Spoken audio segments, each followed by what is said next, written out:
la conférence de Mauro Magia, professeur,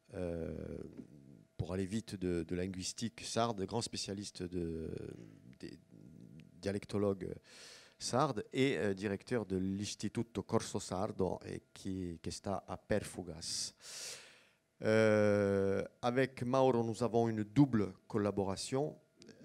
C'est d'abord une collaboration culturelle avec le Centre culturel universitaire. Nous avions fait une première tournée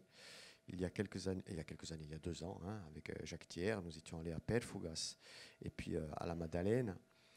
Et où nous avons rencontré aussi le Corru Matteo Perro. Et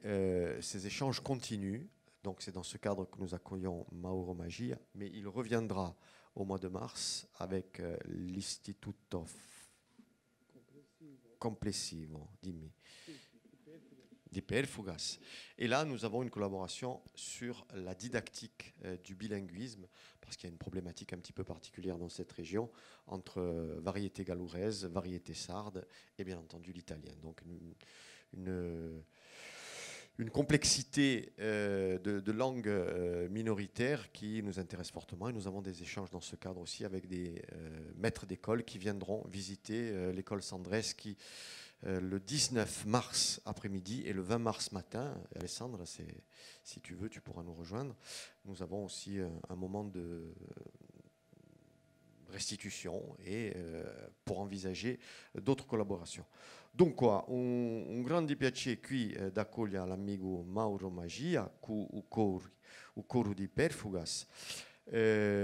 Avremo un momento di comunicazione più indicato verso la letteratura cadurese per chi è un nostro invitato oggi, dunque appiderà un 3/4 d'ora in grosso in italiano. Dopo interveneremo un piccolo quarto d'ora per uomo Angelo Bomonti che finisce la sua tesi nella letteratura e espressioni corsa.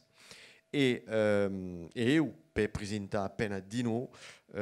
tutta la marcia di si scambi qui e a sua importanza. Allora, il motivo della presenza di Mauro qui è la pubblicazione sul libretto, qui sul libro, che è stato pubblicato in l'edizione Tafros in Palau, ma un'edizione che sono atti di convegno, di colloquio, e che hanno un 100 di esemplari. Dunque, è un parangone, una messa di confronti tra la letteratura corsa e la letteratura gaduresa, sarà precisato qui, e dunque è la prima volta che noi pubblichiamo qualcosa. Angelo Bomonti ha rigato una bella poca di strati di azotesa che faccio un giro in 5 capitoli di letteratura corsa, e Mauro ci ha fatto di noi un percorso sanusano cronologico di tutta la letteratura di lingua gadurese, che il gadurese si dice anche là, si faeda in corso, si parla corso. Dunque si meritava qui una messa in confronti, ma una messa soprattutto in stessa coppia, in stesso libro, e contiamo giusto appunto da ricchi tutta questa di marcia qui. Ecco Mauro, c'hai la parola per circa 45 minuti come tu vuoi tu, e siamo insieme per circa 2 ore qui. Veramente qui a 6 ore e mezzo ci sarà un coro di Perfugas, Matteo Perro, che verrà a fare un po' di canto in polifonia, di là, di sicuro, gaduresi e sardi, e poi ci sarà un po' di studenti che verranno di Abasqualina e di Latelli di canto di Centro Culturale Universitario che faranno di noi un po' di polifonia, qui senza microfoni, tutto a cappella. Ecco, dunque, tocca a te e dopo giungiamo a te. Grazie. Grazie professor De Meglio, grazie per avermi invitato a riferirvi dei risultati che abbiamo raggiunto insieme durante 2 anni di convegni tenuti a Palau, dove ogni anno si tiene una conferenza internazionale sulla lingua gallurese, alla quale partecipano studiosi sia sardi, sia corsi, sia di altre nazioni, e abbiamo deciso per la prima volta di dare vita a un libro, a un numero monografico nel quale sono compendiate sia la storia della letteratura gallurese sia la storia della letteratura corsa che, per quanto mi risulta, fino ad oggi non avevamo. Quindi è la prima volta che siamo riusciti ad avere un quadro, diciamo,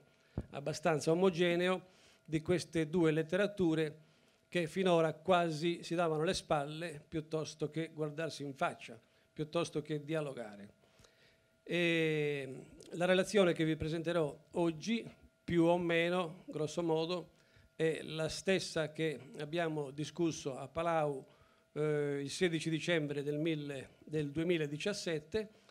e rappresenta di fatto la carrellata storica dai primi documenti fino a oggi sulla letteratura in gallurese. Dirò subito che si tratta di una letteratura che, pur essendo ristretta a un ambito geografico abbastanza contenuto, tuttavia può contare su una documentazione che risale a ben 333 anni fa. Cioè è un dato questo che finora, insomma, non veniva neanche sospettato, ma che studiando sui documenti emerge in modo abbastanza chiaro. Le origini del gallurese, della letteratura gallurese, si devono individuare con la formazione del gallurese, sia avvenuta essa in Corsica o sia avvenuta in Sardegna. Di questo non stiamo discutendo oggi. Stiamo parlando del fatto che questa forma linguistica, che prende il nome di gallurese dal fatto che principalmente è stanziata, corrisponde alla Gallura, ma non soltanto alla Gallura, perché è usata anche in Anglona, nel Monte Acuto e nelle baronie, per cui diciamo che gallurese è un termine di comodo per definire questa varietà linguistica che in Sardegna, tuttavia, sia i sardi chiamano su Cossu, il corso, e gli stessi galluresi chiamano Lucossu. Quindi non viene definito gallurese, ma corso, per distinguerlo dall'altra lingua che è il sardo. Ecco, quindi questo va detto in quanto la definizione di gallurese è abbastanza recente ed è insorta, possiamo dire, durante il 1900, quando sono iniziati i primi studi di dialettologia sulla realtà linguistica della Sardegna. L'anno scorso, con il professor Di Meglio,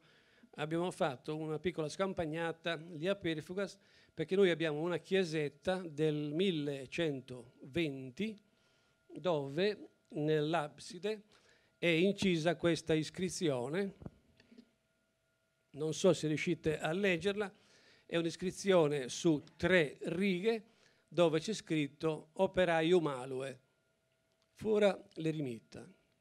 Operaio malue potrebbe essere anche sardo, se non che abbiamo il verbo che questa copula è in corso, perché in sardo uscirebbe in est, operaio malu est, mentre operaio malu non è più sardo, ma è di una varietà o corsa o simile al corso. Però poi la seconda frase chiarisce tutto, perché dice fora l'eremita, cioè l'eremita venga cacciato. E qui abbiamo diverse differenze dal sardo, perché abbiamo fora e non foras, l'eremita con l'articolo lu del gallurese o del corso antico anche, e mentre il sardo ha su. Se fosse stato un documento in sardo avremmo avuto foras seremita. Quindi siamo di fronte a una prima testimonianza di una lingua non sarda, assimilabile al corso, che viene datata come documento tra il 1440 e il 1470. Questo documento epigrafico si trova fuori dalla Gallura, ai margini, però ugualmente fa parte dello stesso dominio corsofono di oggi, è lo stesso. Quindi diciamo che abbiamo una documentazione linguistica che risale a circa 600 anni fa. Ecco, quindi una prima documentazione linguistica del corso in Sardegna che ha quasi 6 secoli di vita. La letteratura delle origini in effetti consiste in una letteratura ancora orale, tradizionale, fatta di parauli, cioè di parole, che sono scongiuri e formule, abisa, che sono praticamente avvisi, secondo me, a mio avviso, sono indovinelli, poi anninnii, che sono ninne nanne, attitti, che sono dei compianti funebri, come i voceri un po', assomigliano un po' ai voceri, ma cambia la struttura melodica. Canti di lavoro, la filugnana, muti di graminatoio e racconti che in Gallura e in Sardegna vengono detti conti di Vuchili, cioè conti del focolare, i racconti che si facevano d'inverno da parte dei nonni e dei genitori ai piccoli e sono chiamati conti di Vuchili o foli. Altri testi letterari ancora orali, le preghiere, pregadorii in gallurese, li canti, li canzoni, li dici, i proverbi. Dici è una parola presa dal castigliano. Poi ancora canzonette, filastrocche, scioglilingua. Tutto questo patrimonio ancora, diciamo, è in una fase informe che non trova espressione ancora in una fase scritta. Per esempio, di questi racconti che vedete qua, intitolati Maria intaulata, la Culbulita di Livichi, l'Arreula, li Molti, lo Conto della Stria, li Vuglietti, le donne di Santo Paolo di Monti, eccetera, tutti questi racconti ancora, scusate, vengono raccontati in Gallura, però hanno avuto pure una trasposizione letteraria, nel senso che sono stati trascritti e pubblicati. Da quel momento diventano letteratura scritta, non soltanto più orale. Ecco, qua abbiamo per esempio una di queste pubblicazioni che si interessa di portare a conoscenza del pubblico una serie di testi che sono raccontati nelle veglie che in genere sono veglie festose, perché le veglie se sono tristi allora entriamo nella categoria degli attitti.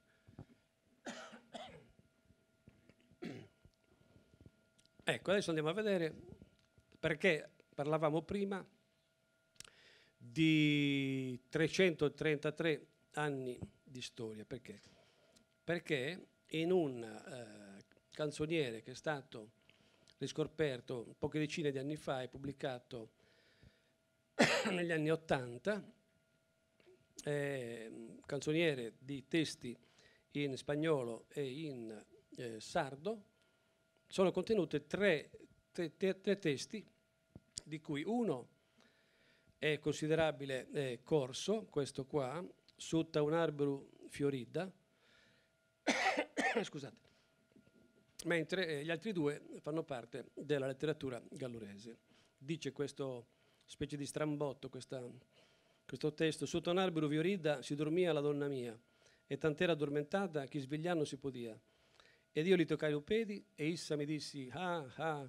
e amore si mi vuoi be, un altro poco engobava. È una canzone antica, ha più di 3 secoli, per cui dobbiamo prenderla per quello che è, perché può darsi che nella trasmissione abbia anche subito delle interpolazioni che la rendono magari diversa oggi rispetto a quello che era il testo del 1600. In effetti questa canzone è stata impressa, è stata stampata nel 1683 ed è stata ritrovata in un manoscritto che circolava al Luogo Santo in Gallura durante la grande festa mariana per Nostra Signora della Neve, che si tiene tutti gli anni, anche adesso, l'8 di settembre, e alla quale concorrono tutti i galluresi e un tempo anche i corsi che venivano e andavano da Bonifacio a Lungoni e viceversa. Quindi la canzone Sutta un arbero fiorida del 1683 è scritta in una varietà confrontabile con le odierne parlate del Taravo e della Rocca. La sua datazione precede di 20 anni le ottave giocose del prete Guglielmo Guglielmi, che sono del 1702. Questo dato al momento consente di affermare che il primo componimento letterario in lingua corsa allo stato delle conoscenze, poi ce ne potranno essere altre di scoperte, corrisponderebbe alla poesia attestata al luogo santo. Dunque sembrerebbe che la letteratura corsa abbia avuto la sua prima documentazione in Sardegna e precisamente al luogo santo nel 1683. Può sembrare una cosa sorprendente, ma in questo momento, nella situazione attuale, questo dato insomma, va preso in considerazione. Per quanto riguarda invece i testi in gallurese, c'è da precisare che, diversamente da quanto sostengono altri studiosi, non si tratta di un testo realmente in gallurese, diciamo comune, in tempiese, per dirla in altre parole, ma si tratta di un testo che rispecchia una varietà occidentale rispetto al gallurese. Per chi non avesse conoscenza della situazione linguistica della Sardegna, riguardo a quello che noi chiamiamo il dominio sardo-corso, cioè il dominio linguistico dove non si parla sardo, ma si parlano delle varietà che sono di origine corsa, influenzate però poi dal sardo e anche dal castigliano e anche dal catalano e in parte anche dal genovese. E una delle marche, diciamo, di carattere fonetico che consentono di attribuire queste due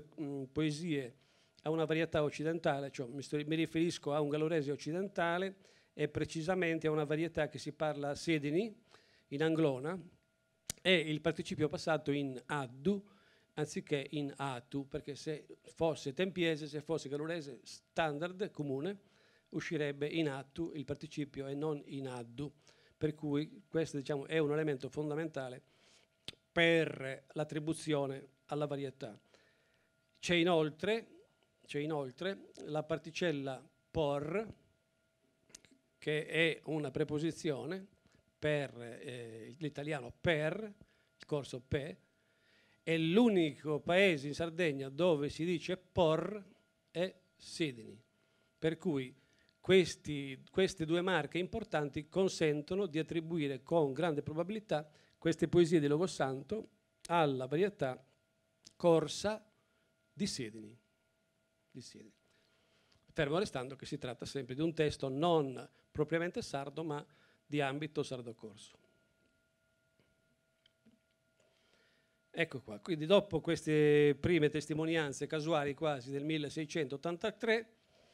che segnano di fatto la nascita della letteratura scritta sia del gallurese sia del corso, entriamo nel 1700, che è un secolo che finora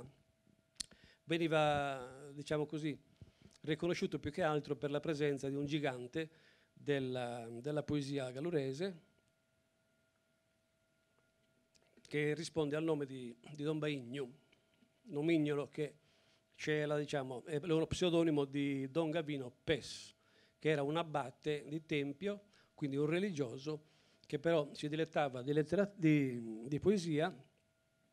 e se ne dilettava a un livello altissimo, tant'è vero che è considerato uno dei più grandi poeti sardi in assoluto, a prescindere dalla lingua. Ecco. Quindi, anche se scriveva in gallurese, è considerato ugualmente uno dei massimi rappresentanti della letteratura sarda in toto. E invece, così, andando a controllare i documenti e le fonti, ci rendiamo conto che Don Baigno è solo, diciamo, la punta dell'iceberg, perché sotto di lui ci sono decine e decine di autori,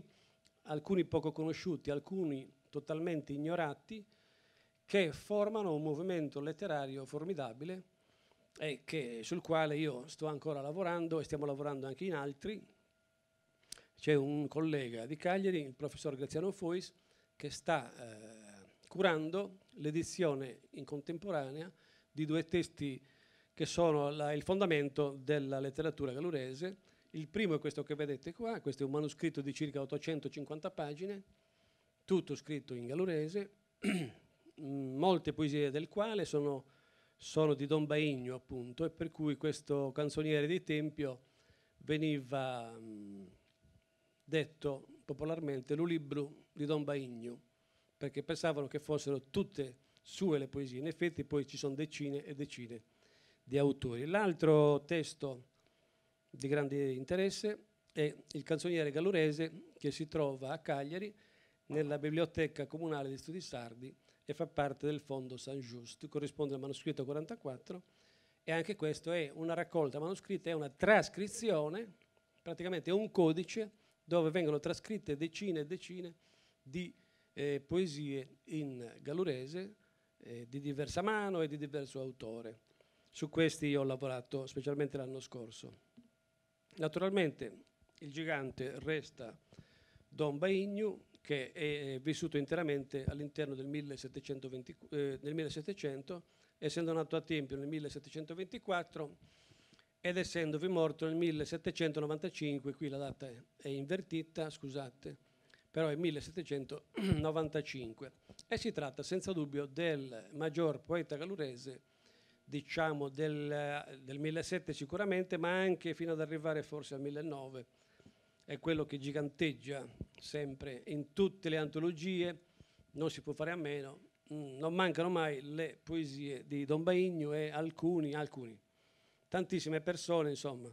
hanno la capacità di recitare a memoria suoi testi, che vengono anche cantati. Non so se poi il coro di Pirfua dispone di qualche testo per quanto riguarda questo argomento. Ed è un autore che praticamente porta l'Arcadia in Sardegna, più dalla Spagna forse che dall'Italia, però riesce anche, diciamo così, a calare questo stile all'interno di motivi che sono prettamente galluresi, essendo la Gallura di quel tempo, ma fino a pochi anni fa ancora, una regione eminentemente silvopastorale, insomma agropastorale, ecco. Diceva Nicola Tanda che Don Gavino Pes getta un ponte tra la poesia colta delle letterature greca, italiana, latina, e metterei anche spagnola, e il gallurese, elevandolo a un prestigio letterario che non possedeva. Quindi d'improvviso scoppia rifulge questa figura di Gavino Pes, che finora, ripeto, assomigliava a quella del gigante solitario. Invece, scorrendo e studiando i due codici di prima, il canzoniere dei tempi e il canzoniere gallurese, veniamo a vedere e a capire, insomma, a toccare con mano che ci sono tutti questi autori che erano quasi del tutto sconosciuti, salvo qualcuno, insomma, ecco. Don Bernardino Pes, che era un cugino di Don Baignu, e anche un commediografo, che è un fatto nuovo per il 1700, questo notaio Vigilio Spano, detto Tattedda, Antonio Pintus, padre Pietro Aligia, il teologo Gavino Saragatto, il dottor Francesco Pasella, grande per distinguerlo da uno piccolo di età rispetto a lui, Gavino Violari, Tommaso Corina, Don Filippo Altea. Adesso, scorrendo questi nomi, vi renderete conto che molti sono dei religiosi. Antioco Novucusanna, sacerdote e avvocato Don Michele Pasella, Salvatore Pasella, Antonio Paggiolo e Giobattista Paggiolo, Pietro Dazzera, il sacerdote Pietro Spano, Don Gavino Agostino Pes, il canonico Ferrandico. Sono, diciamo, tantissimi religiosi che sorprendono, perché se andiamo a leggere le poesie, quasi sempre, in tantissimi casi, nella maggior parte dei casi, si tratta di poesie erotiche. Quindi diciamo che da un lato, insomma, ci possono sorprendere, perché noi oggi abbiamo un'altra visione del clero rispetto a quella di allora. Però ci sono queste prove inconfutabili che anche i preti, oltre ad avere dimestichezza, insomma, con l'altro sesso, non se ne facevano un problema, e addirittura componevano, diciamo, delle canzoni d'amore rivolte alla matta, che è sempre anonima, però che le persone del posto, perché stiamo parlando quasi sempre di ambiente tempiese, perché la letteratura gallurese ha il fulcro a Tempio, le persone del posto naturalmente conoscevano. Si trattava casomai di mettere in pratica uno di quegli abisa-bisa, cioè degli indovinelli, per sapere chi era l'amata di quell'abbate o di quel frate o di quel canonico e così via.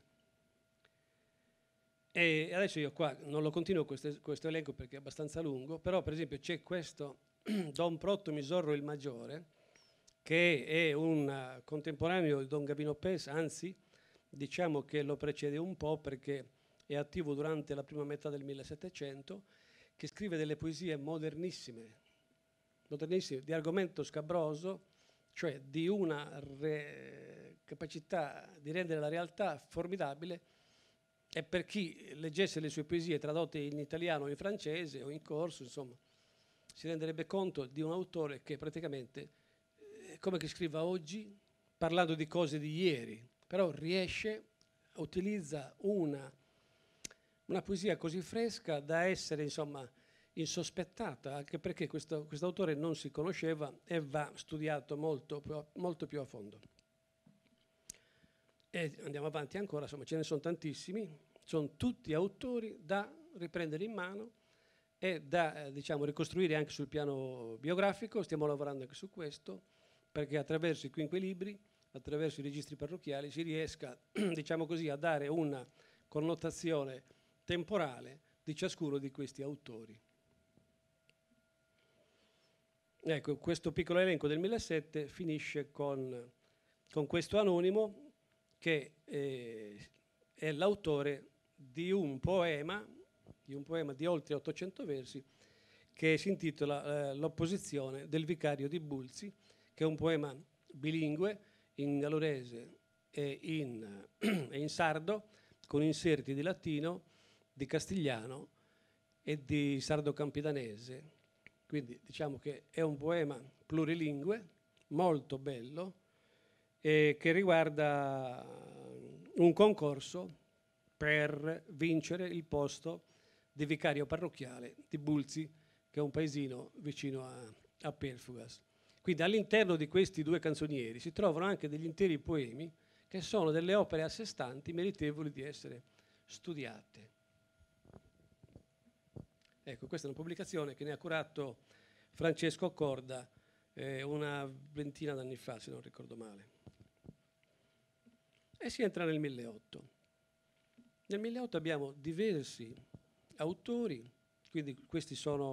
vengono dopo Don Baigno, e uno di questi è l'anonimo che scrive la canzone di Mastro Ioanni, che è questo volume. Questo volume è solo un unico poema di oltre 1000 versi, che è in ordine di lunghezza, diciamo è il secondo poema più lungo di tutta la letteratura sarda, e risale circa al 1812, perché non solo è postumo ma è anche acefalo, non ha data e quindi manca di molti dati. È la canzone, la poesia che descrive il dramma della fame a Tempio in una epidemia mondiale, in una carestia mondiale, ed è l'occasione per consentire a questo anonimo praticamente di parlare di tutte le famiglie di Tempio, anche in modo ironico, sarcastico, come vogliamo, insomma, descrivere il modo in cui, insomma, ciascuno affronta questo dramma formidabile, in cui Mastro Ioanni la fa da padrone. Mastro Ioanni è lo pseudonimo della fame. Quando viene Mastro Ioanni ci mette un pochettino a stecchetto, perché era il modo di dire per non nominare la fame, per evitarla, in senso apotropaico e tabuistico, si diceva, e si dice ancora, adesso per fortuna è passata di moda, la fame, speriamo che non torni più, però era un modo di dire Mastro Ioanni e Vinendi a farci visita quando venivano i tempi, diciamo, bui. E c'è anche all'interno di questo canzoniere di Tempio un altro anonimo che scrive un poema che si intitola Dimmi o svintiato, che è un dialogo tra il rettore e il vicario di Perfugas, che è il mio paese, quello del Coro, dove sia il vicario sia il rettore parlavano in gallurese, perché noi siamo praticamente sul confine della Gallura, abbiamo anche i parlanti gallurese nelle nostre campagne, anche in paese c'è parecchia gente che parla in gallurese, quindi questa situazione era una realtà già da allora e ha costituito l'occasione per questo poeta anonimo di mettere nero su bianco, insomma, questi dialoghi un po', diciamo, ironici tra questi due religiosi. Ecco, adesso stiamo cominciando a parlare dei poeti di maggior levatura del 1800. Questo è Petralluttu, che era un poeta analfabeta, attivo nella zona di Lungoni, cioè di Santa Teresa Gallura e delle sue campagne. Questa è una pubblicazione monografica dove sono compresi due poeti di Aggius, Michele Andrea Tortu, detto Preti Micalandria, che era anche lui un parroco, siccome aveva delle abitudini un po' licenziose e libertine, insomma, è stato punito e alla fine è finito in esilio in un paese sempre della Sardegna, ma diciamo lontanissimo dalla Gallura, ed è morto insomma abbastanza giovane. E insieme a lui c'è Michele Pisanu, che si firmava Leone Chispima, anagrammando il suo nome e cognome. Michele Pisanu è un autore modernissimo, in linea con la letteratura europea, e ha scritto delle poesie che meriterebbero veramente di essere portate a scuola e di essere insegnate, cosa che purtroppo oggi la scuola in Sardegna non fa minimamente, perché trascura del tutto l'insegnamento delle varietà minoritarie. Ci sono poi anche delle antologie come questa qua, dove si parla di Matteo Perina Cucchetto, per esempio, di Giuseppa Discano, ma di questo ne parlerò dopo, a cura di Giulio Cossu e di Franco Fresi. E poi abbiamo dei testi sacri nel 1800 che sono in pratica delle edizioni, delle stampe eseguite a Londra nel 1860, con testi a cura di religiosi che sono dei padri scolopi del convento di Tempio, dove in effetti traducono il Vangelo in gallurese, oppure il Cantico dei Cantici di Salomone, oppure ancora la profezia di Giona ed altri, a scopo, diciamo così, di divulgazione della dottrina. E anche il catechismo, poi c'è anche un catechismo che viene pubblicato nel 1888. Sono tutti testi che, anziché essere dati nella lingua ufficiale, in italiano in questo caso, vengono proposti ai fedeli in gallurese per avvicinarli di più al culto, per essere guadagnati meglio al culto. Ma a noi nel frattempo interessa che si tratti di testi che comunque fanno parte della letteratura e per cui vanno ad arricchire, diciamo così, una gamma di prodotti letterari che insomma veramente va arricchendosi per una subregione così piccola come la Gallura, insomma, ecco. Tra il secondo 1800 e il primo 1900 abbiamo diversi autori che possiamo chiamare anche rustici, perché non sono tempiesi, perché gli autori tempiesi sono più raffinati in genere, sono più a contatto, diciamo, con la vita di corte, con la vita che si sviluppa nel resto d'Italia, con quello che arriva, insomma, diciamo, dall'oltremare, mentre questi poeti, come questo Curruleddu, sono degli autori che cantano la realtà presente dell'azienda, dello stazzo, del vivere quotidiano, dei drammi familiari vissuti in campagna e così via. Insomma, sono i testimoni della vera vita gallurese. Uno di questi è appunto Giuseppa Discanu, del quale non da molto, nel 13, si è curata l'edizione dell'opera omnia che viene intitolata 80 anni canzunendi. Poi ci sono tantissimi altri poeti di cui si conoscono appena pochi testi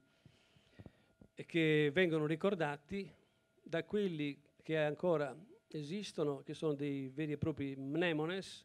praticamente dei ricordatori di testi orali che fin tanto che non vengono trasposti su carta scritta non acquisiscono, diciamo così, la dignità di testo letterario vero e proprio, ma rimangono nel limbo di un testo che può essere perduto da un giorno all'altro. È sufficiente che muoia il testimone, insomma l'informatore, e viene meno, diciamo, questo patrimonio diminuisce. Non ve li leggo perché non è il caso, magari ci torneremo in un'altra occasione, ma sono veramente tanti. Vedete che ciascuno, quasi tutti, hanno i loro nomignoli, nomi di battaglia, che sono dei soprannomi: Pumpitta, Cugliareddu, Pagliali, Burriccu. Burriccu vuol dire asino, Grigiura vuol dire chiusura, siepe, Gambino, Cucchiari e così via. Insomma, ecco, sono tanti. Ne vediamo magari qualcuno appena in fretta. Tra la metà del secolo scorso e il 2000 abbiamo quella che viene definita la scuola gallurese, che è, diciamo così, la contemporanea presenza di 4 autori importanti, colti, a tempio, il cui caposcuola è Giulio Cossu, che è stato preside del liceo, insomma, ed è un fine poeta egli stesso, e con lui Franco Fresi, Piero Canu e Pasquale Civoldo. Giulio Cossu non ha bisogno di presentazioni, è praticamente lo studioso che recupera Don Baigno alla conoscenza, scrive una bellissima silloge che si intitola Frondi come Parauli, e poi è il curatore dell'antologia I poeti popolari di Gallura. Appresso a lui, Piero Canu è uno dei maggiori scrittori di testi in prosa, anzi, diciamo, uno degli iniziatori della prosa gallurese, perché in Gallura, diciamo, la letteratura si connota quasi essenzialmente fino agli anni 50 come poesia, come letteratura fatta di poesia, ma non di testi in prosa. Quindi c'è anche Franco Fresi con la sua sillogia In Nomu Diluentu, Pasquale Civoldo a sua volta autore di diverse sillogi, Gianfranco Garrucciu, che è abbastanza giovane, mi pare che sia del 52, Ziu Giacheddu, Giacomo Morrighili, che è scomparso l'anno scorso, ha scritto 2 antologie, ci sono diverse poetesse, Ilia Pisano Cossu, Maddalena Spano Sartor, Rosalba Pasella, tanti altri ancora, per esempio Andrea Quilichini di Santa Teresa, Giovanni Chiudino, Troncheddu, Nicola Zara, e poeti contemporanei come Piero Bardanzello, che alcuni conosceranno, penso, Andrea Rasenti e Maria Teresa Inzaina, Gigi Angeli, Andrea Colombano. Qui c'è Mario Scamputo, invece è un raccoglitore di dati, di testi popolari, ed è anche il vicepresidente dell'Istituto Sardo Corso ed il responsabile dell'Accademia della Lingua Gallurese. Molto attivo, avrebbe dovuto essere qui oggi, ma purtroppo non sta bene e vi manda i suoi saluti. Poi c'è Quintino Mossa, che è il presidente della consulta intercomunale del Gallurese, e quindi abbiamo i rappresentanti della letteratura in isulano. L'isulano è il corso della Maddalena, che è un corso, diciamo così, che assomiglia molto a quello di Oppiali di Bonifazio. Ecco, diciamo che è un corso tinto di Bonifacino. Diciamo, è una varietà oramai poco parlata, stiamo parlando di 2-3 mila utenti al momento d'oggi, secondo le stime, e i rappresentanti di questa microletteratura sono Giancarlo Tusceri,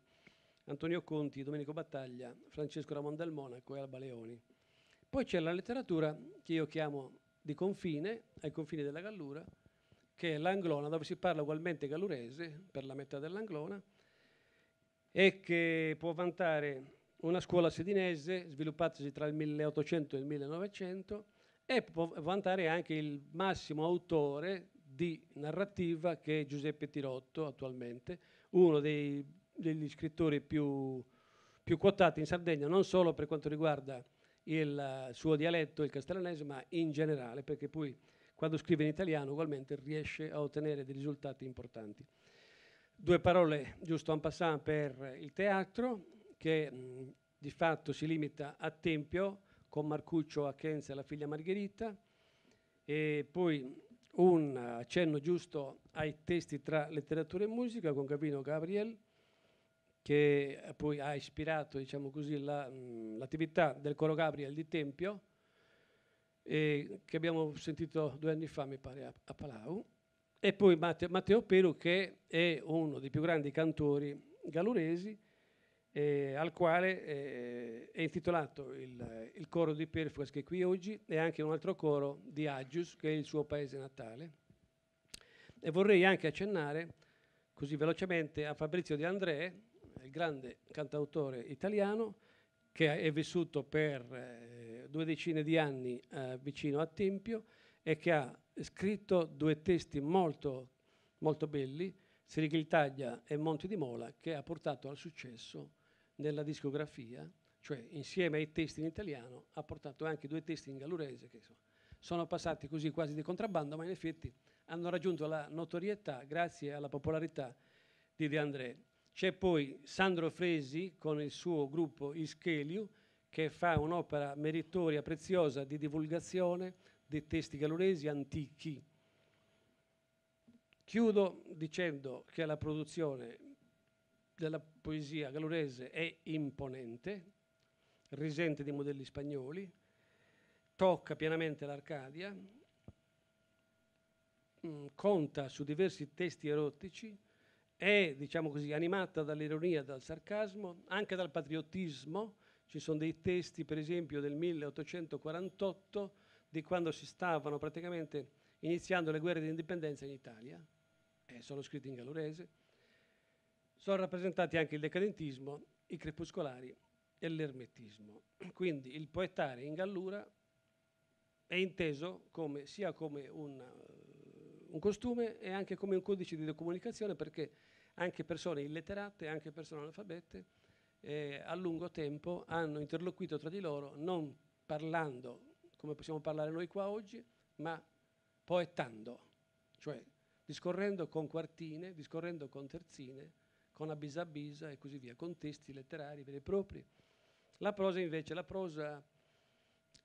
antica è fatta di prosa orale, cioè di letteratura orale, cioè di racconti, fole, abisa abisa e filastrocche, mentre la prosa moderna ha delle difficoltà perché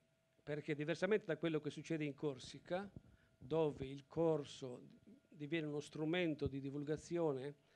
e anche di trasmissione di testi letterari in prosa,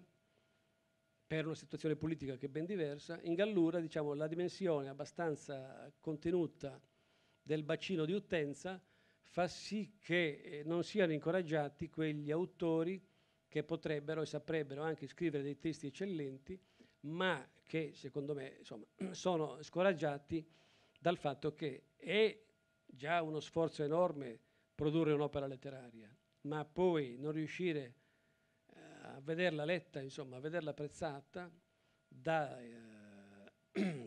diciamo, dal bacino naturale, che è quello formato da persone che parlano la nostra stessa lingua, ma che però si rivolge ad altre lingue, alla narrativa italiana, trascurando la narrativa in gallurese. Va bene, io mi fermo qua, solo voglio ricordare che, così per sintesi, i testi che abbiamo raccolto qui sono relativi a ben 130 autori, mentre finora, insomma, quando si parlava di gallurese, a malapena se ne potevano, insomma, raccogliere 10 o 15, ecco. Adesso quindi qua abbiamo, diciamo, un inventario abbastanza critico di quella che è la reale situazione al momento. Studi successivi poi eventualmente potranno, spero e mi auguro, di approfondire, insomma, in largo e in lungo questo tipo di argomento, che è sicuramente di grande interesse. Basta pensare che in appendice al saggio di questo volume ci sono 5 pagine di bibliografia. Insomma. Ecco, quindi speriamo, insomma, che questo sia il primo passo verso, diciamo, una consapevolezza maggiore, anche in funzione di un rinnovato rapporto faccia a faccia tra il gallurese e il corso. Per adesso vi ringrazio, poi speriamo di avere altre occasioni per continuare a discutere di questo.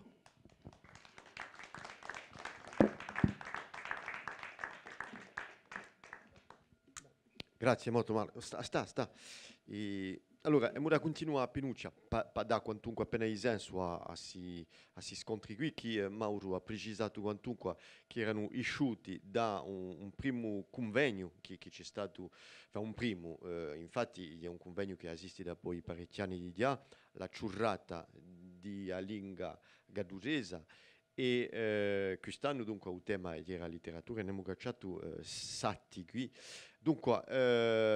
sarebbe che Angelo Pomonti venga a presentare a Pinuccia a parte corsa e io finisco la radio con qualche diapositivi per presentare a Pinuccia di noi a lei chi c'è e forza dopo avere un scambio con Asala per avere qualche prospettiva e guardare a Pinuccia come possiamo continuare perché è un primo passo mi pare che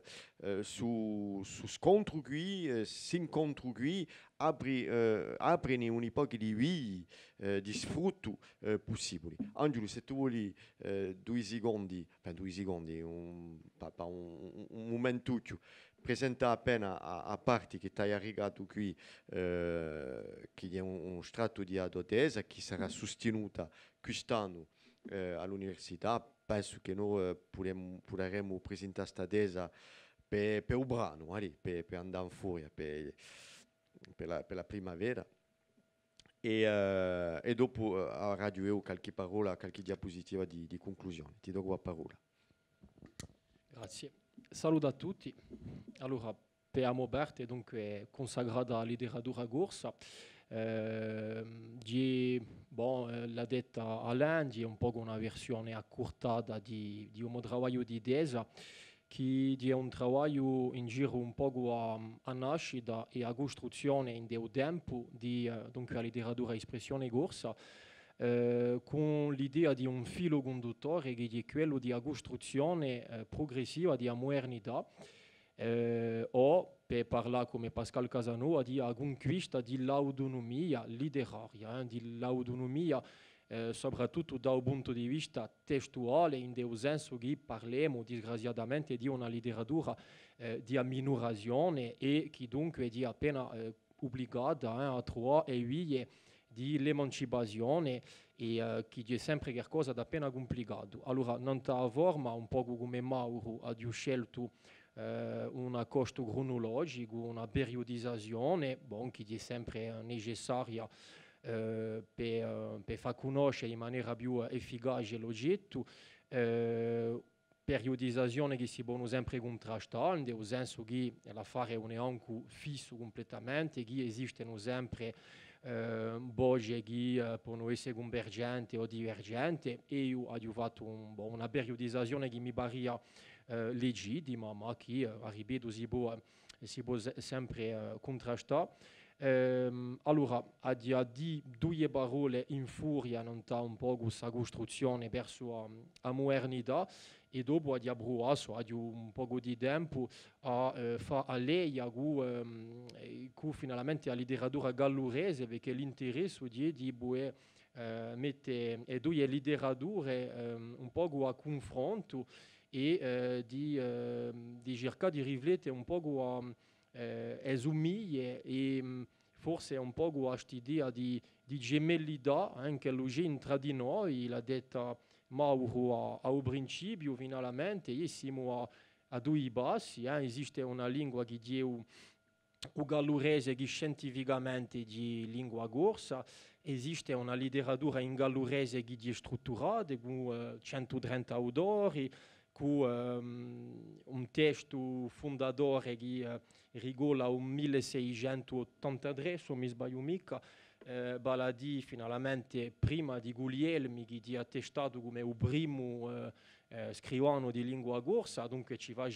riflettere assai anche dalla nostra parte e dunque l'idea al di là di una presentazione di Amoberte e radio è di riflettere di noi una messa in comune di tutto questo senza nessuna volontà imperialista o d'annessione di un patrimonio di Agallura, ma al contrario perché penso e pensiamo che c'è una vera vicinanza tra di noi, mica solamente geografica, e che potrebbe essere interessante di riflettere allargando un po' di la possibilità di conoscere, forse di sperdere appena la letteratura gallurese in Corsica, perché a dire la franca è un oggetto che è mal conosciuto. Allora, già la letteratura in corso è mal conosciuta in de noi, e quella in gallurese ancora di più. Dunque forse che potrebbe essere l'occasione di riflettere a un momento di scambio con la sala, di questione in giro qui. Allora, rivengo più precisamente a Moberte, a letteratura e espressione corsa. Allora, c'è un primo periodo che è un periodo che nasce a partire da Guglielmi, giusto appunto, e che va sinamente a Santo Casanova, che è considerato come l'uomo fondatore della letteratura corsa e quello che permette, per parlare come Bourdieu, l'apertura di un campo letterario, quello di che avrà come legge principale la scrittura in corso. Allora, prima di giungere a Santo Casanova c'è un periodo con autori come dunque Guglielmi, come Massiani, come Battellabesca per esempio, e siamo in una letteratura che si può caratterizzare come di aminorazione, come una letteratura diglossica, che come caratteristica principale a dimensione pastorale, c'è una radighiera in dea Corsica paesana e allo stesso tempo una dimensione ridancia, vale a dire una letteratura che si ride un po' di ella stessa, che si ride appena dell'elemento corso, vale a dire che in capo dell'autore di dando si considera di amica o ancumica l'elemento corso come qualcosa di serio. L'affari scambiano a partire da Casanova e da Redo c'è tutto un periodo che è stato chiamato da Gian Guido Dalamoni il primo riacquisto. Allora il primo riacquisto per dirla in qualche parola è sempre un po' complicato perché è una storia importante che dura un mezzo secolo, di un periodo che è assai ricco, di un po' un periodo che cada avere tutti i generi che hanno da essere per la prima volta accostati in corso. Dunque di un periodo che non si può mica riuscire a una pratica unicamente passadista, per esempio, a dire la franca c'è veramente di tutto, c'è anche una poesia moderna e quasi elitista che si spanna in certi poeti corsi esiliati in Italia, c'è un teatro corso, un teatro che può essere un teatro comico o anche un teatro sacro, c'è una letteratura più rivendicativa di noi che esiste in questo momento qui, dunque infatti c'è una vera diversità. Dopo il 45 c'è un altro periodo che si apre che dura sinamente al 1970 e è un periodo che si può capire come un parentesi, un momento che in Corsica c'è una vera galata culturale. Certi l'hanno qualificata questa tappa qui di traversata di un deserto e in letteratura di un affare che si risente con una letteratura che si può qualificare di letteratura di un mantenimento, allora mantenimento di cosa? Mantenimento di lingua, mantenimento di tradizione, una letteratura con qualità linguistica, in un senso che salva la lingua di un indiogo vero di questa letteratura, una lingua con una certa qualità poetica, ma una letteratura piuttosto che non si può mica forse completamente caratterizzare come essendo una letteratura di creazione, in un senso che c'è una premura etnografica che trabassa un po' l'atto creativo. Allora, dopo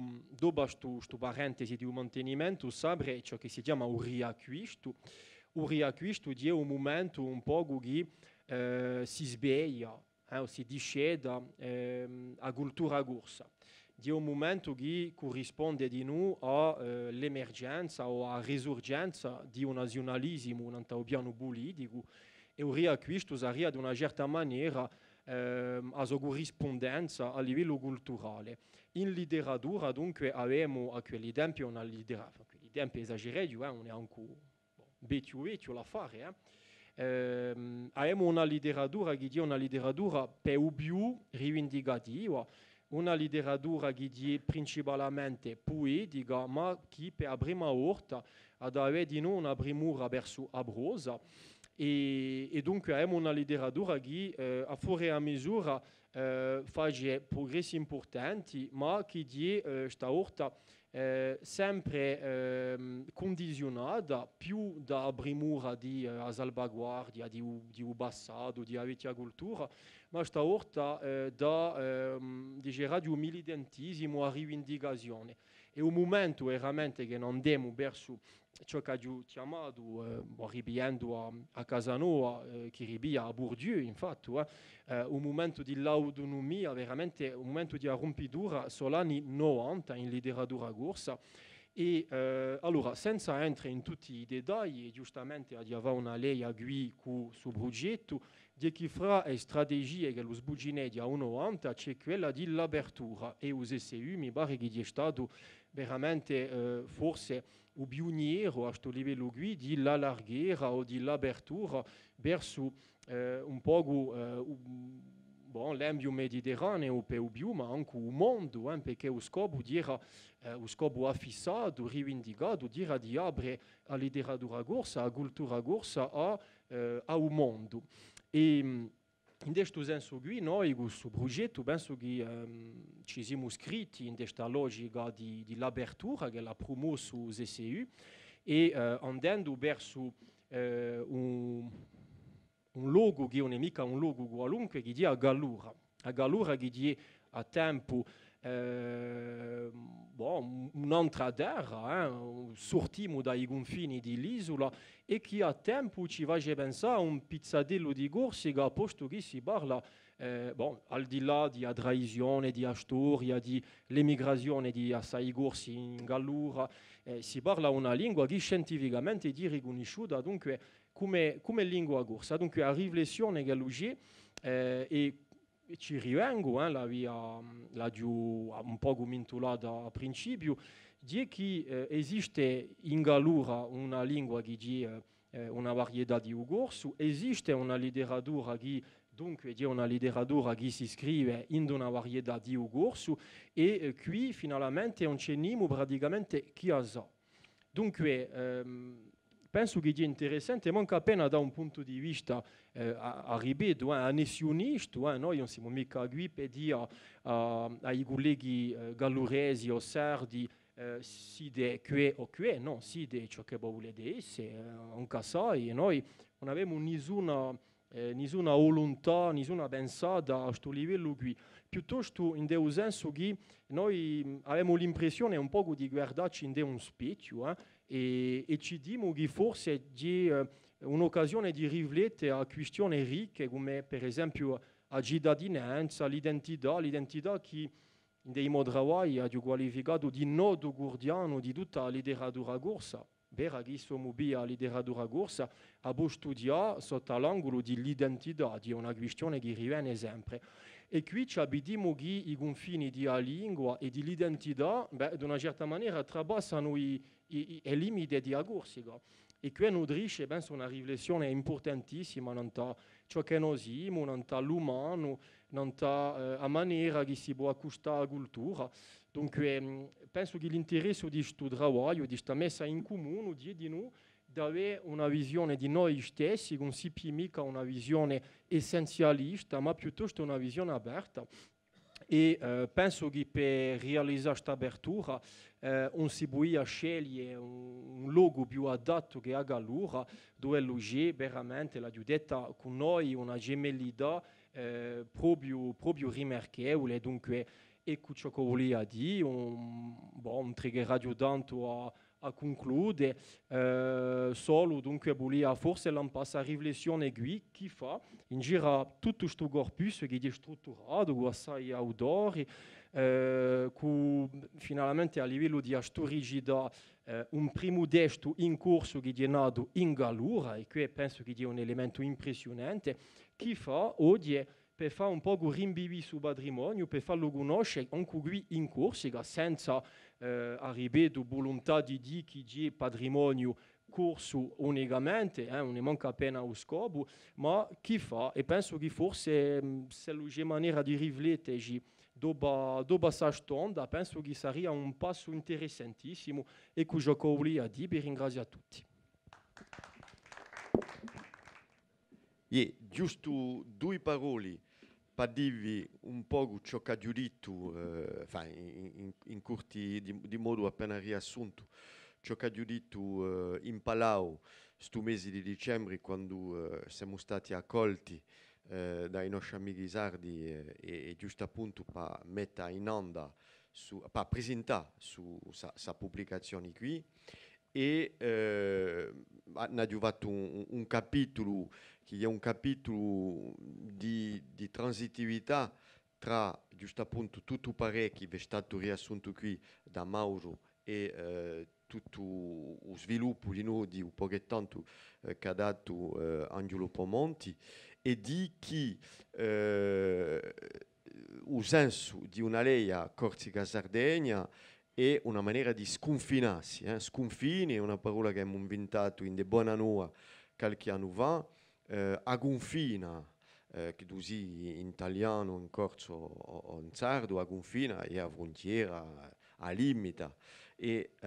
sconfinarsi è franca una gonfina. Dunque, i sconfini letterari corsi sono la possibilità di andare al di là, e qui giusto appunto ho preso l'esempio di Bucchi di Bonifacio, andare al di là di una frontiera o un luogo che sarebbe percepito come o da frontiera ciò che è un nemico. Dunque, sono qui in Palau, giusto un faccia qui di ciò che voi vedete, questo bello ritratto che è di Mario Cuglioli in Bonifacio, dopo quantunque l'autore perché è un nemico mio, che è proprio interessante, posto che si vede i primi scodi di adrenità di Bonifacio, di granito, e giusto sotto c'è un paese, Bonifacio, e in faccia si vede di già Lungoni, che è chiamato di noi Santa Teresa di Gallura, Lungoni o Longosardo in italiano, tempi va, ma Lungoni dai lungonesi, da ente di Santa Teresa, e poi dopo l'Imbarra e a Sardegna, ma una bella fetta qui di Agallura. Allora, ho intitolato Continuità, contiguità, polinomia stesa. Continuità perché i buchi di Bonifacio non sono mica una frontiera, nella misura che si può fare a dimostrazioni facili, che tra i corsi, anche i corsi di Bonifacio e quelli di Gallura, di Agadura, di litorali proprio, di Maddalena se ne è parlato, si è visto che ha parlato isolana, che gli dicono l'isolano, mica un maddalenino, dicono l'isolano, e abbiamo fatto una giornata, una mezza giornata, anno qui con Giancarlo Tusceri e una squadra di teatro per presentare Filomena Marturano in isolano, pezza di Edoardo De Filippo, e chi ci dà di noi a pro a chi genovesi, bonifazinco, sardo, gaduresu entrino in continuità permanenti, quasi, secondo un ciclo di storia. L'affare può essere appena caotico, non è mica una continuità sempre la stessa, ma ci sono cicli di storia che sono assai favorevoli a un scambio, a continuità, ho fatto di frequentarsi così e per esempio il XIX secolo è un secolo piuttosto di rompitura, il XX di ripresa di contatto, e pare che il XXI sia quantunque un secolo più di frequentazione tra i due sfondi i buchi di Bonifacio. Dunque, ma di tutta maniera, da poi il Mesolitico o i tempi di preistoria, con il passaggio di l'ossidiana da Monte Arci, si sa che i buchi di Bonifacio sono un luogo di passaggio e di gemelleità tra i due isoli e di sicuro sul luogo dove si toccano i due litorali fonda a tempo un luogo, un passaggio e di no una contiguità, un luogo di no di una certa rompitura secondo i periodi di storia. Dunque, ho aumentato qui sa lea importantissima e che può dare un'epoca di sfrutti, di scambi che ci interroghi di no nanta l'oggetto letteratura corsa, perché ci siamo posto a questione con il latino, l'italiano e di sicuro il francese, di ciò che è la letteratura corsa, ma a tempo ci potremmo domandare qui sì non c'è mica qualcosa che viene a nutrisce un concetto che finalmente è sempre in interrogazione. Dunque, si sconfini letterari c'è un'epoca di caratteri che possono essere interrogativi o fondatori di una nuova concepitura. L'epigrafe di Montesasso è un affare tremendo, 1450. Circa 1450, dopo abbiamo aumentato poeti di lingua gaduresa, ma quando noi sappiamo che i primi scritti in corso noi abbiamo ricordato fino a Guglielmi, o allora una prima data antologica è stata data con Salvatore Viale in 1817, si marchi qui, si limiti qui nella storia, sono rimessi in causa dall'esistenza di una lingua corsa scritta a un momento dato, in altro che in Corsica, e un'esistenza di qualcosa che ha affrancato così, perché si può arrivare Mauro e torna un specialista di demografia e d'antroponimia, che ha che veda con a demografia e si può fare di sicuro una prova abbastanza facile di una mobilità di corsi verso la Gallura e di una popolazione, un popolamento di Gallura, mica solo, ma un popolamento abbastanza importante per la caccia, una stampa culturale e qui dunque a Corsica un pianta mica culturalmente in Bonifacio e anche pure se Bonifacio da stessa ha certi caratteri che è un pezzo di ligurità in Corsica. Dunque, tutto questo rega un plurilinguismo che abbiamo aumentato qui, plurilinguismo che si può ritrovare al XIX secolo, con per esempio un uomo come Paolo Matteo della Voata, che era un scrittore che noi riconosciamo soprattutto in della letteratura corsa con le sue poesie giocose, ma della Voata è di uno scrittore in francese, bon, roba che non è mica tremenda, ma che esiste in latino e in italiano. E poi abbiamo di nuovo una frequentazione moderna, Giacomo Thier, Cascabè, che fossi qui oggi per poterci ragionare. La nostra rivista letteraria Bonanoa accoglie regolarmente i testi di Sardegna in della rubrica Sconfini e avuto proi che hanno un momento dato si sono piantate ma che si può rilanciare il premio Ozieri a un momento dato era un premio che era spartito tra Corsica e Sardegna l'abbiamo aperto a Corsica, Sardegna, Sicilia e Baleari, a un momento dato, abbiamo questo premio qui. Dunque, qualcosa che cerca a affrancare, a aprirsi e che domanda a essere riconsiderato oggi. Abbiamo avuto una domanda di un premio Agio di Agius e c'è di nuovo l'esistenza di un premio di poesia Corsica Gallura in Santa Teresa di Gallura che è presidato da Piero Bardanzello che ha été visto in ritratto un po' innanzi. tutto che si merita di avere un secondo soffio, perché ciò che manca giusto appunto è una considerazione di i due parlati, mica solo in un modo che sta alla quantunque sempre una certa tramizzana tra i due culture, ma una considerazione mista, confusa, per guardare appena a produzioni che s'arrega oggi in un confronto più insieme. Per esempio, ho proposto il primo agio, io non ho anche avuto risposta, ma invece di va un concorso da banda corsa o un concorso da banda sarda, da i due concorsi come si sono, i due concorsi come si sono sparti, ma da di nuovo una giustra, un confronto insieme da premiare testi in qualunque lingua tra il gadureso e il corso. Dunque, qui abbiamo intentato di noi una prima pubblicazione corsovana in Corsica, per esempio un libro di Giancarlo Tusceri, Dragut, un corsario turco, che è stata una pubblicazione esclusiva dalle edizioni Albiana con il Centro Culturale Universitario, senza che da esca di noi a tempo in Maddalena o in Gadura. Dunque è qualcosa che abbiamo pubblicato qui e che ha un ribombo che può essere utile dall'altra sponda.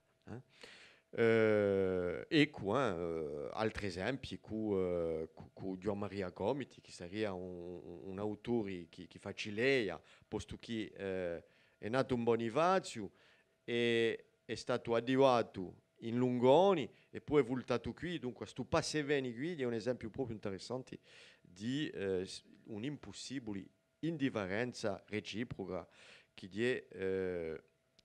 una frase di due architetti italiana, la Cecla e Zanni, che hanno evocato l'impossibile indifferenza reciproca parlando di un trattato non stretti in un mondo usato, le Detroit. Ecco, appena in lettura, quantunque, se no ci vediamo,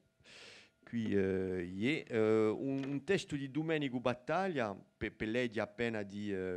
Isolano Madalinino, che vanta giusto appunto sa leia, come dire, tra Corsi e Sardi, qui, Calistè, dunque, si indirizza a Corsica. A Wassuridi ti vengo incontro, Suredda, fuggendo a un destino biffardo che mi ha condannata a un'altra sponda, galligliandi, abbandonato vestito a lutto di notti, sopra un vilo d'albi e di tramonti, spoda di quiddu sentimento d'odio, a zappitti a più bedda, radici sottili d'acciu, ci curin induiventi, uentu, un diveni uentu, tra nuraghi e calanchi, ci chiama cua voci da terra che ci lia, scutiscia e badutundu, si vundini in una sola nota, e si distanza ai dolori e sinti, vicino e lontano batti di utocori, cui i nostri occhi chi di più duarini circassi tra i buchi in tempesto, vengo e ti incontro quanto se bedda, con l'albori cuso respiro, ma codi in un'aria fresca di mari e di primavera, in nustrini di cigli a luci di tanti colori, e in du rosa e l'azzurro du tramonto, in meli muta tutto come rancori, altro non sento, sino o profumo do tempo e dei nostri silenzi. Dunque, un testo proprio da analizzare qui, noi da che il profumo del tempo e i nostri silenzi, viene a dire il rammento di rompiture e tutto ciò che c'è in comune tra i due isoli. E dunque, avevo fatto io un rammento di scritti così, ma ce n'è da altri che contano quantunque l'amore che ci può essere e anche appena in nostalgia da banda di Maddalena per via di sa corsitudine che si risente quella di noi. Allora avevo ammintato di noi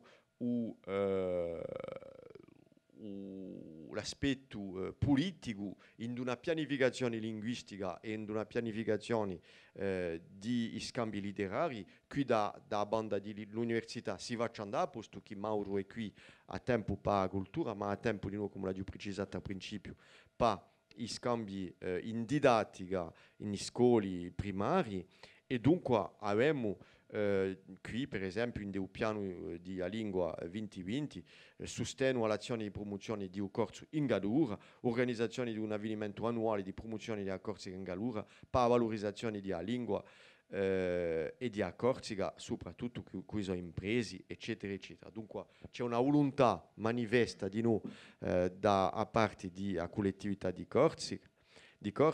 di favorizzare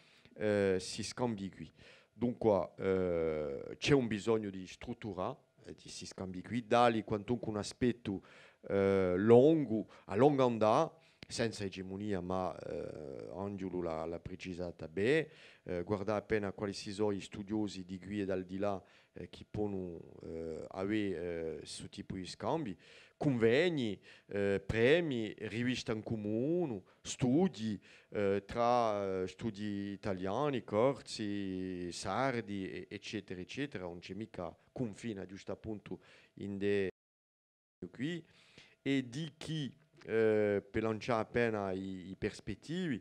chi sul primo passo qui chiama altri passi qui che entrariano di più in un testo. Stavolta qui abbiamo fatto appena urgenza e più socio-letteratura che letteratura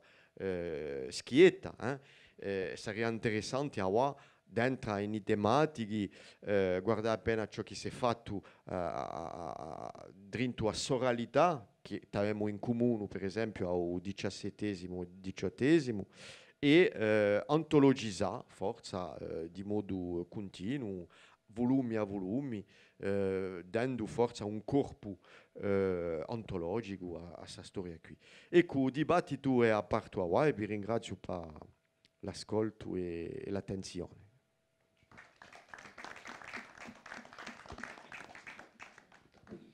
Allora, va Marizio e do un microfono a chi vuole dire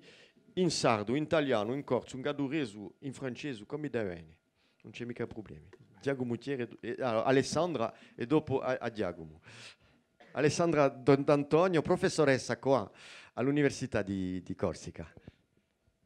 Sì, dunque una domanda dal punto di vista della linguistica.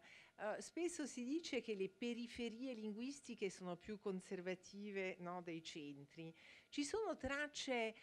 di una lingua corsa o di elementi di corso antico che non si trova più qua in Corsica, in Gallura?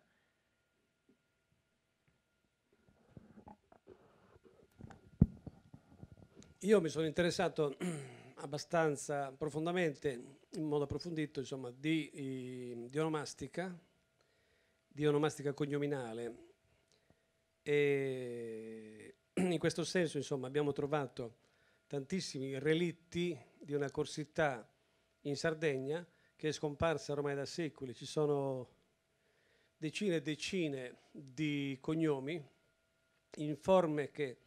in pratica sono sconosciute in Corsica, ma che sono indubitabilmente corse, che mostrano una stratigrafia fonetica attraverso i cognomi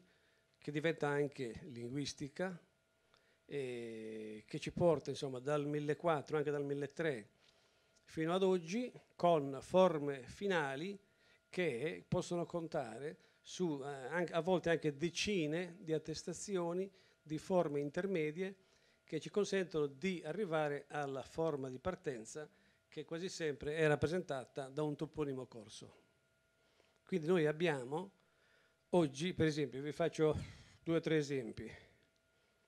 Il cognome Alivesi, cognome sassarese, di una famiglia nobile, di tradizione corsa, però insomma, detta così non si riesce a intravedere qual è la matrice della corsità di questa gente, se non la testimonianza tradizionale familiare che si tratta di un casato corso. E io ci arrivo tranquillamente attraverso tutta la documentazione del cognome, per il quale disponiamo di grafie come da Livesi, da Livise, da Levese, fin dal 1300, che ci portano a Olivese attraverso, diciamo, tutta questa gamma di variazioni che l'onomasta giustamente riesce a ricostruire, a reinterpretare e ad offrire oggi alla comprensione. Cosa ne so, un altro cognome che adesso è praticamente scomparso, Croci, che è un cognome corso, parte con grafie come De La Croce, poi Croce è un villaggio, insomma, cioè è più di un villaggio, è il nome di più villaggi in Corsica. Resta solo da sapere quale fosse il villaggio di partenza, però che Della Croce fosse un cognome corso a Sassari nel 1500, questo lo sapevano praticamente tutti. Poi questo cognome si trasforma, si sardizza e diventa De Sarughe. De Sarughe. E quindi oggi se uno va a vedere i documenti e legge questo De Sarughe non ci capisce un tubo, a meno che non abbia le necessarie competenze per ricostruire tutta la trafila documentale, addirittura De Sarughe con il segno di croce. Ecco, quindi va anche interpretato a livello, insomma, epigrafico, questa lettura bisogna saperla restituire, ma di questi casi, per esempio, ci sono questi che arrivano da Zalana, che diventano Talanas, perché viene praticamente il cognome deformato, banalizzato, riavvicinato alla forma più comune in Sardegna, per cui si pensa, sbagliando, che quella forma è sbagliata e la si corregge sbagliando, portandola a quello che si ritiene che fosse il modello di origine. Ancora, per esempio, c'è il cognome Ariu in Sardegna, che viene interpretato come un cognome campidanese perché è di veste campidanese sul piano fonetico. Però se uno va a vedere i registri parrocchiali di Sorso, che è uno dei paesi dove si parlano varietà di origine corsa, vicino a Sassari, è un centro grosso, insomma, 15.000 abitanti. E si va a vedere questo De Ariu e lo si trova come di Ariu, di Arrigu, cioè vuol dire di Arriu, figlio di Arrigo, nome corso. Poi, banalizzato, diventa il sardo De Ariu, De Riu, Ariu e Riu, quindi fiume, che non c'entra niente con Arrigo. Ecco. Quindi bisogna andare a fondo, scavando, a ritrovare queste tracce di corsità, insomma. Ecco. Poi nella toponomastica, anche in toponomastica sassarese del 1600, si trovano diverse attestazioni, diverse forme di nomi che non possono essere sardi. Per esempio c'è una via a Sassari, nel centro storico, che è la via di Lugunduttumannu. Lugunduttumannu è corso, perché in sardo sarebbe Su Cunduttu Mannu, cioè il Gran Condotto, che poi viene italianizzato e diventa la via del Gran Condotto. Però, per chi non sa quale fosse la forma d'origine, insomma, si perde, diciamo, gran parte di quello che è stato lo sviluppo della realtà che oggi è deformata.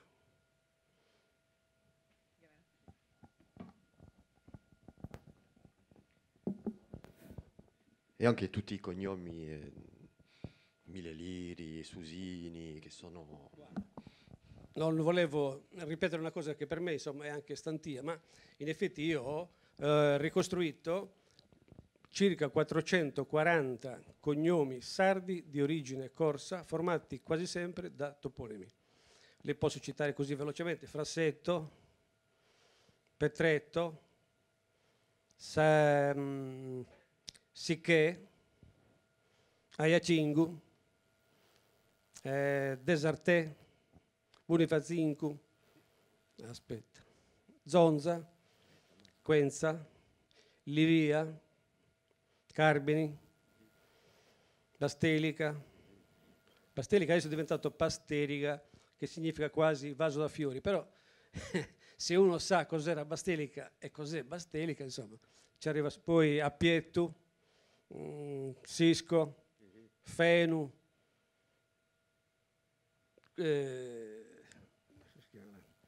insomma, anche Spanu, che da noi viene considerato semplicemente il nome di un colore, può anche essere. Ci possono essere origini, diciamo così, diverse che poi confluiscono sullo stesso esito, no? Però Spanu era un importantissimo villaggio della Balagna, ma importante. E la parrocchia era intitolata a San Gavino. San Gavino è il protomartire più importante della Sardegna medievale. Quindi ci sono questi contatti culturali dei quali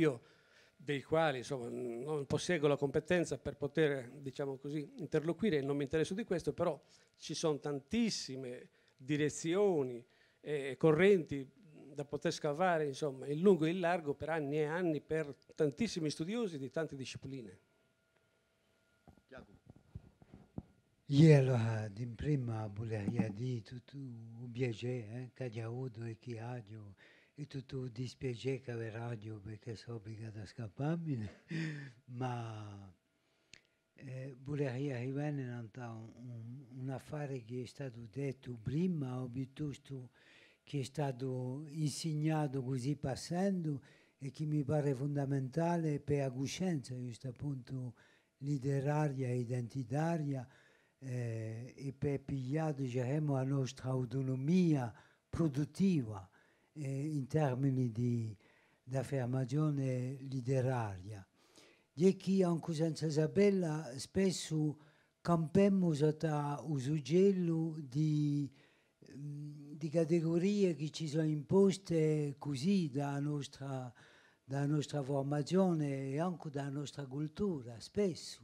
con l'ambiguità della cultura che a tempo fagge e disfagge, chi libereggia e poi dopo chi costringe, no? Riesce a fare di ciò che si è passato nella letteratura corsa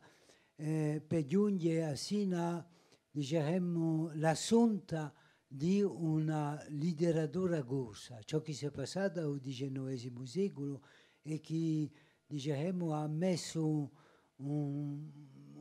suggello in una maniera di pensare alla storia e alla letteratura, perché pensiamo che a maggioranza dell'autonomia si va a lungo tempo, si vede una cultura che non riesce mica, un'altra che riesce, che si libereggia, che si afferma, perché passiamo sempre attraverso i canali di generi letterari e ammettiamo che sa fare di un scritto e di l'orale, di un canto che da più o meno non è mica considerato come fanno parte della letteratura e che ciò che è oralità non è mica considerato proprio. Allora si dice che è letteratura orale e c'è bisogno di un aggettivo che dia un altro segno di minorazione. L'oralità e si vede in della situazione della Corsica, si vede ciò che si è passato al XIX secolo, ammettiamo, quando c'è un'affermazione di letteratura, si fa in italiano perché si pensa che questa è la letteratura, è un caso di Viale, a Dionamachia, che introduce un piccolo, qui è un affare diciamo, ambiguo, perché la letteratura orale diventa accettevole a condizione che la entri così sotto una forma ironica, ridicola, di Userinato di Scappino, si faceva parlare in dialetto per far ridere, ma non è mica proprio un'assunta letteraria. E dopo Viale si vede le difficoltà che lo ha dopo, ci vuole che lo intervenisse Niccolò Tommaseo perché lo accettessi di considerare che sa letteratura così è una letteratura come l'altra, non è mica letteratura orale. E si vede, ammettiamo, certe note che lo mette quando lo pubblica i canti corsi, si vede, mette piccole note dicendo ma questo è un popolo basso che dice così e invece l'altro non dice non mica. E è appena ciò che si passa oggi quando si vede che si fa questa distinzione tra la canzone il canto e la poesia scritta e la poesia orale, e si vede che è un'epoca autori di un canto corso d'oggi,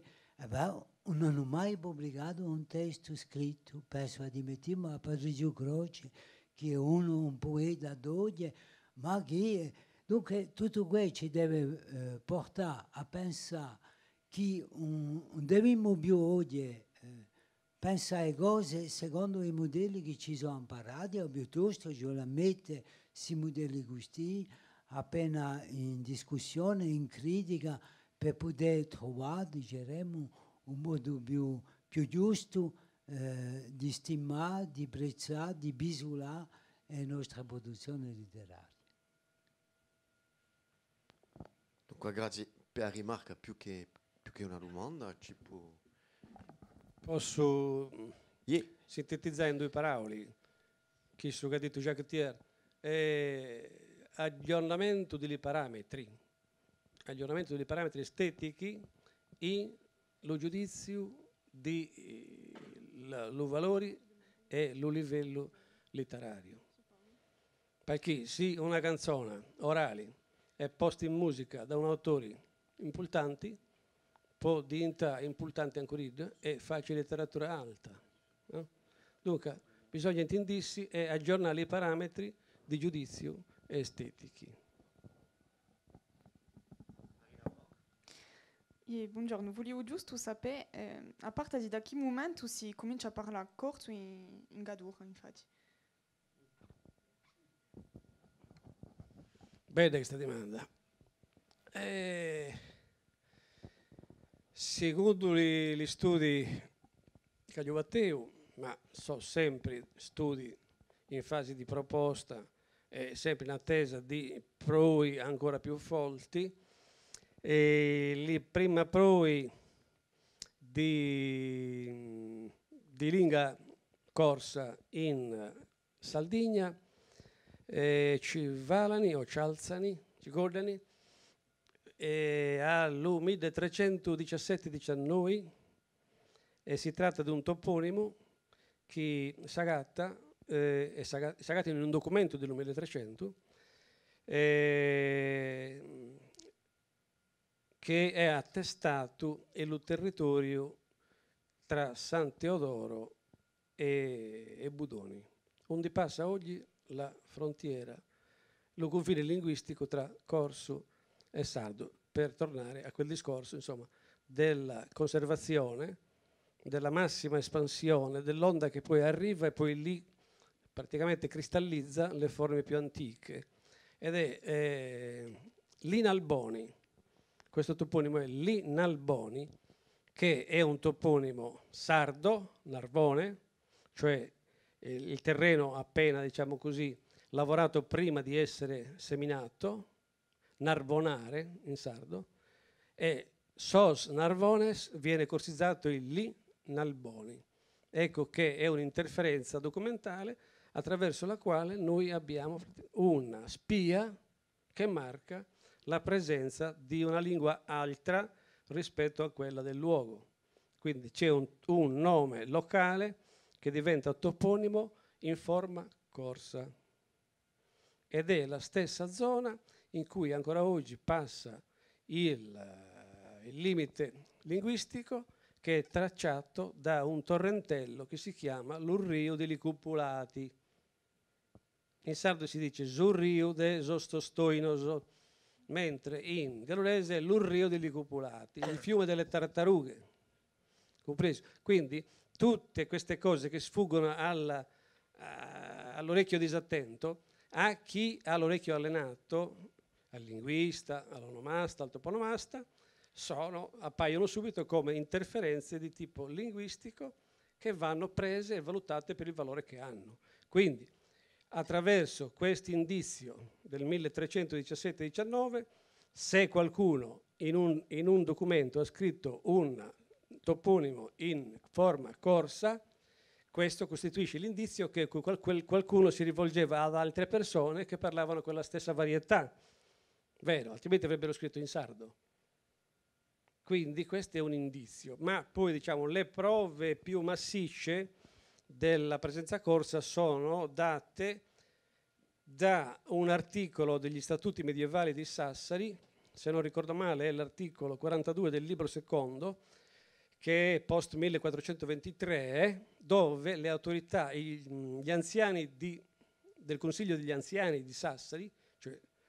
la magistratura che regge la città in quel tempo, protestano contro l'autorità regia d'Aragona, che in quel momento praticamente aveva conquistato la Sardegna. Protestano perché i corsi che stanno arrivando in Sardegna sono troppi, c'è un'immigrazione incontrollata, arrivano persone vagabonde che vagano per tutto l'agro di Sassari, ma soprattutto arrivano i nobili corsi, e questo poi lo conosciamo anche attraverso un altro documento, che pretendono di avere gli stessi privilegi dei sardi perché stanno in Sardegna, vi posseggono le case, hanno mogli sarde, oppure hanno figli che sono nati in Sardegna e chiedono di essere equiparati ai sardi. 1400. Grazie molto Mauro. Forse un'ultima domanda, sì, e dopo vengono le 4 e penso che dobbiamo... gli studenti sono andati. Sì, allora, buonasera a tutti, ringraziamo chi è venuto qui a sentire questa interessantissima, anche per noi, conferenza, perché si fa sempre a tempo ad accrescere le passioni che magari non si hanno innate, ma è interessantissimo. Come associazione culturale Coro Matteo Peru, che intanto invito stasera alle 6, 6:30 di venire qua a vivere anche questo momento, mi sento di uscire un po' fuori tema, nel senso non siamo così tecnici come voi, poi io ancora meno, visto che derivo da una formazione più tecnica che letteraria, diciamo così, però ci tenevo, perché ne stiamo parlando anche da un po' di tempo, come associazione culturale, di metterci a disposizione del vostro progetto e di farlo nostro. Ne approfitto che vedo anche qualche giovane e anche l'università, lo sappiamo che a livello europeo stiamo lottando, no? L'insularità, le minoranze linguistiche, queste cose qua, e vedo che chiedono sempre di più i partenariati con il privato, il pubblico, le associazioni. Ecco, il nostro coro è un'associazione culturale che ha 40 anni, che abbiamo già provato a fare progetti culturali, però potrebbe essere un'occasione da stimolo, ecco, quando penserete a un progetto Interreg piuttosto che cultura, giovani, quella, pensare che c'è anche il coro Matteo Peru disponibile, perché le facciamo queste cose, poi abbiamo l'aiuto anche di tecnico, no? Perché molte volte in un progetto che facemmo circa 20 anni fa, Giovanni, ti ricordi, Cultura 2000 in Europa, ci rispose, bellissimo progetto, avevamo utilizzato la Toscana, avevamo cercato gruppi, però dice mancate della parte scientifica dell'università, perché lì eravamo solo tradizioni popolari, quindi noi ci mettiamo a vostra disposizione se avete voglia di pensare, soprattutto anche ai giovani che vogliono scrivere letteratura. Faccio un esempio: comporre una poesia da musicare e da far cantare in corso a un coro sardo